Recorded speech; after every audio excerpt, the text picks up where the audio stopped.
നമുക്കിന്ന് കോൺ potato chilli gravy ഉണ്ടാക്കിയെടുത്താലോ? സിമ്പിളാണ്, പക്ഷെ നല്ല ടേസ്റ്റിയാണ്. നമ്മളൊരു ബൗളെടുത്ത് അതിലോട്ട് കോൺഫ്ലവർ, മൈദ, ഉപ്പ്, ബേക്കിംഗ് സോഡ, അതുപോലെ തന്നെ കുറച്ച് വെളുത്തുള്ളിയും കൂടി ചേർത്തിട്ടുണ്ട്. അതിലോട്ട് കുറച്ച് വെള്ളം ഒഴിച്ച് ഒരു തിക്ക് ബാറ്റർ ആക്കി എടുത്താൽ, എന്നിട്ട് അതിലോട്ട് നമ്മൾ കോൺ ചെറുതാക്കി അരിഞ്ഞതും ബോയിൽ ചെയ്ത പൊട്ടേറ്റോയും കൂടി ചേർത്ത് നന്നായിട്ട് മിക്സ് ചെയ്തിട്ട് ഒരു പാൻ എടുത്ത് ആവശ്യത്തിന് എണ്ണ ഒഴിച്ച് നന്നായി തിളച്ച് വരുമ്പോൾ അതിലോട്ട് ഇട്ടിട്ട് നന്നായിട്ട് ഫ്രൈ ചെയ്തെടുക്കാമേ.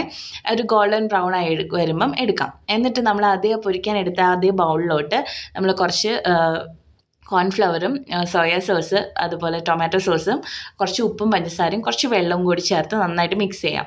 എന്നിട്ട് ഇതേ നമ്മൾ പൊരിച്ചെടുത്ത അതേ പാനിലോട്ട് കുറച്ച് വെളുത്തുള്ളി, പച്ചമുളകും ചേർത്ത് നന്നായിട്ട് സോട്ട് ചെയ്ത് വരുമ്പം അതിലോട്ട് ക്യാപ്സിക്കവും ക്യാരറ്റ്, അതുപോലെ ഉള്ളിയൊക്കെ ഡൈസ് ചെയ്തതൊക്കെ ചേർത്ത് നന്നായി മിക്സ് ചെയ്ത് നമ്മൾ ഉണ്ടാക്കി വെച്ചേക്കുന്ന സ്ലറി ചേർത്ത് മിക്സ് ചെയ്യാമേ.